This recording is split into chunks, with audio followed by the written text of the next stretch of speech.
So just a quick update from the last video. Obviously, I showed the 47IO module.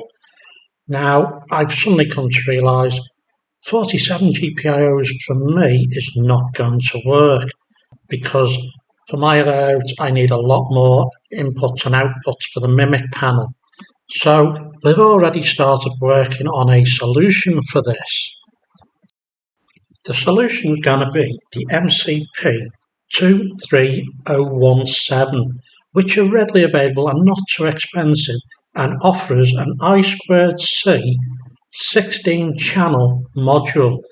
Now, we've already looked at this and we can daisy chain 4 of these, which would give us an extra 64 GPIO pins. And here you can see David's work so far. He's basically showing the CDI here, which has two MCP23017s. So this is still a work in progress, and hopefully this will be being seen tested in the next week once I get some of these modules available to me. But I just thought we'd give you an update to show you some of the work we are doing, and hopefully the sketch we have, which 47 GPIOs, may be enough for other people's layout.